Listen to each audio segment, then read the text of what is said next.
So hello everyone, कैसे हैं आप सभी। आशा करते हैं कि आप सभी अच्छे एवं स्वस्थ होंगे और आप अपने एग्ज़ाम की तैयारी करने में व्यस्त होंगे। जी हाँ दोस्तों, आज की इस वीडियो में हम आप सभी को बताने जा रहे हैं 10वीं कक्षा के संस्कृत का पहला चैप्टर, जिसका नाम है मंगलम। जैसा कि आप सभी को मालूम होगा कि मंगलम पाठ के रचनाकार महर्षि वेदव्यास जी हैं और इस पाठ में पूरे 5 मंत्र अर्थात 5 श्लोक दिए गए हैं। इन 5 मंत्रों को काफ़ी ही बढ़िया तरीके से पढ़ेंगे और उसके अर्थ जानने के साथ साथ उसका व्याख्या किस प्रकार से किया जाता है ये भी जानने वाले हैं। साथ ही इस चैप्टर से एग्जाम पेपर में किस प्रकार के क्वेश्चन पूछे जाते हैं, उन सभी क्वेश्चनों का सलूशन आज की इसी वीडियो में हम लोग करने वाले हैं। तो चलिए फ्रेंड्स, बिना समय गवाए इस चैप्टर की शुरुआत करते हैं। जैसा कि आप सभी देख पा रहे हैं कि पहला श्लोक कहता है कि हिरण्मयेन पात्रेण सतस्य पिहितम मुखम तत्वम पुष्णा पावरीनु सतधर्माय दृष्टये। देखिए, हिरण्मयेन का अर्थ जो होता है वह होता है सोने जैसा। पात्रेन मतलब होता है आवरण अर्थात पात्र। सतस्य मतलब होता है सत्य का। आप सभी को बता दें कि जहाँ पे अस्य धातु लगा हो उसका अर्थ होता है काके की। मुखम मतलब मुख होता है।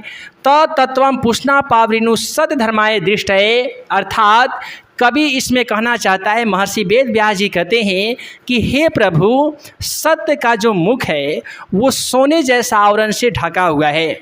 अतः हमें सत्य धर्म की प्राप्ति करने के लिए, सत्य धर्म अर्थात सत्य की राह पर चलने के लिए इस आवरण को आप हटा दीजिए, जिससे हम सत्य धर्म की प्राप्ति कर सकें। अब इसका आसान सा अर्थ ऐसे जानिए कि हे प्रभु, सत्य का मुख सोने जैसा आवरण से ढका हुआ है, इसीलिए सत्य धर्म की प्राप्ति के लिए मन से मोह माया को त्याग दें, तभी सत्य धर्म की प्राप्ति संभव है। अब आइए जान लेते हैं इसका व्याख्या किस प्रकार से किया जाता है। तो व्याख्या कुछ इस प्रकार से कीजिएगा कि प्रस्तुत श्लोक हमारी पाठ्य पुस्तक संस्कृत के प्रथम पाठ मंगलम के ईशावास्य उपनिषद से लिया गया है। इस श्लोक के माध्यम से हमें यह बताया गया है कि सत्य का मुख सोने जैसा आवरण से ढका हुआ है।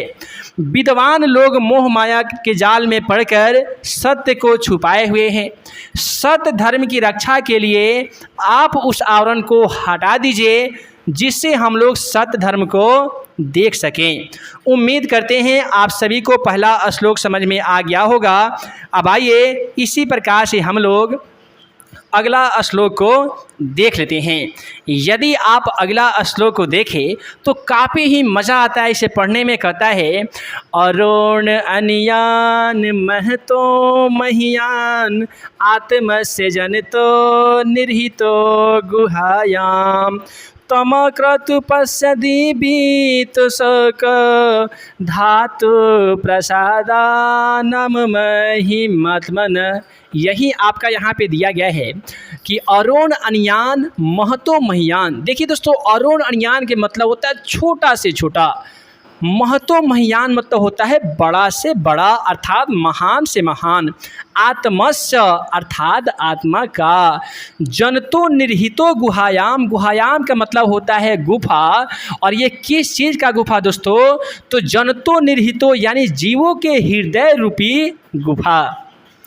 तमाक्रतु पश्यति बीत शोको, जब एक तमाक्रतु बीत शोको एक छोटा सा मंद बुद्धि वाले व्यक्ति को भी आत्मा की महानता को ज्ञान हो जाता है, तो धातु प्रसाद दानाम महिमात्मनः, तो उसकी ज्ञानता को जानकर परम पिता परमात्मा में एकाकार हो जाता है। अब इसका आसान सा अर्थ जानिएगा कि जीवों के हृदय रूपी गुफा में सूक्ष्म से सूक्ष्म अर्थात छोटा से छोटा और बड़ा से बड़ा आत्मा निवास करती है, जिसे मंद बुद्धि वाला तमाक्रतु पश्यति बीत शोको, जिसे मंद बुद्धि वाला मानव भी आत्मा की महानता को जानकर शोक रहित हो जाता है अर्थात बीत शोक हो जाता है। अब आइए जान लेते हैं इसका व्याख्या किस प्रकार से आप सभी को करना है। तो आसान शब्द में बता दीजिएगा कि प्रस्तुत श्लोक हमारी पाठ्य पुस्तक संस्कृत के प्रथम पाठ मंगलम के कठो उपनिषद से लिया गया है। इस पाठ के माध्यम से या इस श्लोक के माध्यम से विद्वानों के द्वारा कहा गया है कि मनुष्य के हृदय रूपी गुफा में छोटी से छोटी और बड़ी से बड़ी आत्मा निवास करती है। और जब इस आत्मा के बारे में एक मंद बुद्धि वाले इंसान को भी इस आत्मा का भास हो जाता है तो वह व्यक्ति आत्मा की महानता को जानकर शोक रहित हो जाता है, यानी मोह माया को त्याग करके और परम पिता परमात्मा में एकाकार हो जाता है।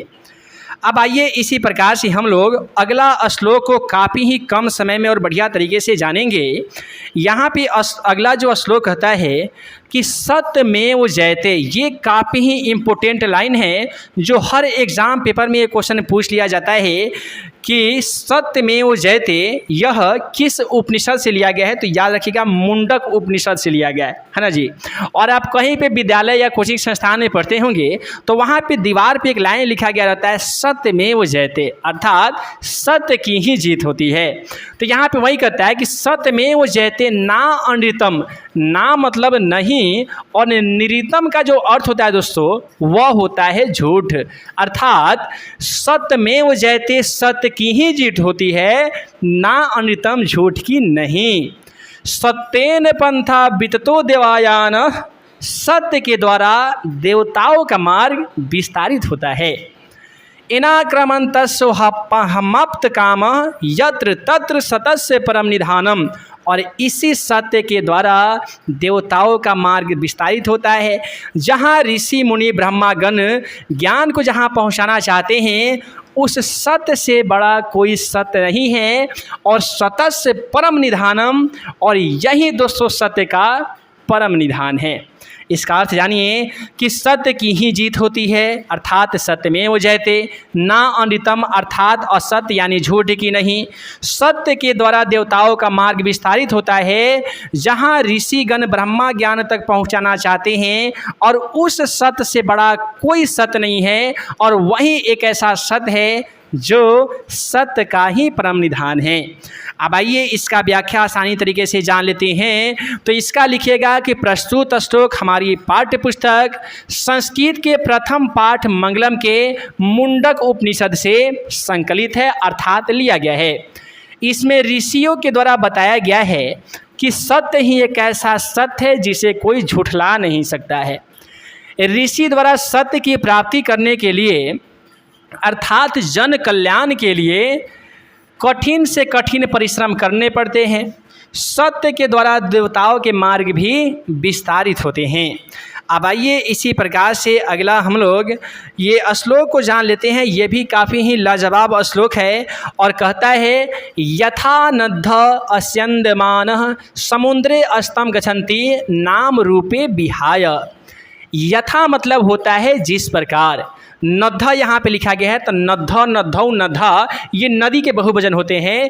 तो यथा नद्ध मतलब जिस प्रकार नदियाँ, अस्यन्दमान समुद्रे गच्छन्ति नाम रूपे विहायः अर्थात जिस प्रकार नदियाँ को समुद्र में मिलने के बाद उसके नाम और रूप का विहाय अर्थात विलुप्त हो जाते हैं, ठीक उसी प्रकार तथा विद्वान नाम रूपाद विमुक्तः परात् परम पुरुषमुपैति दिव्यम, अर्थात उसी प्रकार एक जब विद्वान पुरुष में परम पिता परमात्मा का जो नॉलेज है वो ज्ञान आ जाता है तो दुनिया के हर मोह माया को छोड़कर केवल और केवल सत्य की राह में अपना जीवन को यापन कर देता है और सत्य के मार्ग में परम पिता परमात्मा में जाकर एकाकार हो जाता है।